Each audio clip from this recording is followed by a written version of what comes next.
Hey guys, today I'm going to show you how to change a control arm with the lower ball joint on this 2013 Ford Escape.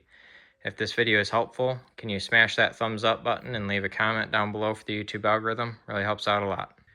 Break loose your lug nuts, jack up your vehicle, remove your lug nuts and your wheel. Be sure to use a jack stand. Now remove this 10mm bolt and this 10mm bolt. Now we're just going to break loose this bolt so that we can twist this assembly right here and get access to the bolt that's behind this plate. I couldn't get this bolt to break loose, so I just put a C-clamp on here and twisted this plate out of the way. Now we're going to remove this bolt here. We're going to use an 18mm. This bolt can be extremely tough to break loose. What I've got here is a floor jack pushing up on the ratchet, so you can get a ton of force on the end of this ratchet. I got a 1/2-inch drive and the extension here, obviously.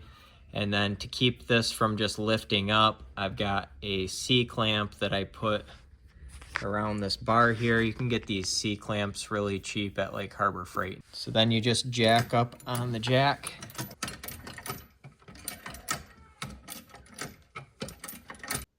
Now we can fully remove that bolt. We're gonna break loose the nut that's on this bolt. It's an 18mm. You can see it right here. Let's break that nut loose, and then we should be able to remove this bolt here. This is a 15mm bolt. Now we're going to remove this 18mm bolt and this 18mm bolt. There are nuts on the other side of those bolts that are 21mm, and you'll need to put a wrench on them to keep them from turning. The other one can be seen right there. You can also get a wrench on it. That way, got to keep those nuts from turning in order to get those bolts out. Now we're going to take a pickle fork. We're going to stick it right here into between the knuckle hub and the ball joint, and we're going to pound on the end with a hammer.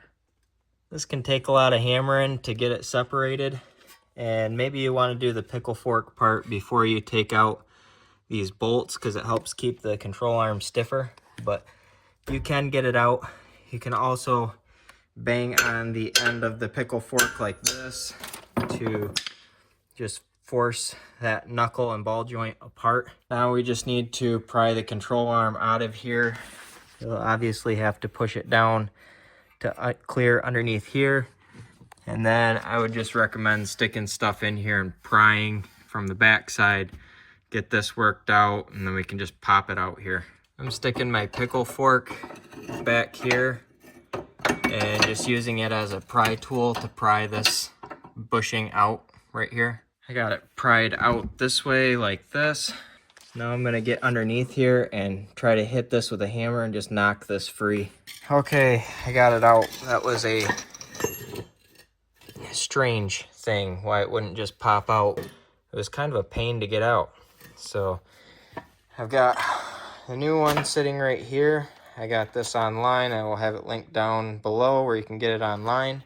When you're putting this new control arm back in, this plate right here needs to slide underneath that rubber bushing and underneath that strap. I took a second jack and just lifted up the strut here a little bit, and that lifts the sway bar, which lifts that bushing and everything, and that slid in there fairly easily. It would probably help to do this same trick when you're taking your control arm out. That would probably allow you to slide that control arm out a lot easier too. At this point, we are just trying to get the bushing holes to line up and get bolts to get back in. Things can be a little tight. You might need to pound on things with a hammer to get things to move into place. I like to put a little anti-seize on things before I put it back together. Just coat some stuff with some anti-seize. That makes it easier if it ever has to come apart again in the future. I will have this linked down below where you can get this online. To get this back bracket lined up, I took this 3/8 punch here and stuck it up into the hole and pounded it up and helped it center itself in there to the point where I could get the bolt started to thread in. Once you get it to start to thread in, you can push over on the sway bar whichever way you need to go to line up the bracket there. Make sure you don't tighten any of these bolts down before you get all of the bolts in. You want to make sure that this is loose enough to be able to adjust while you're putting the bolts in.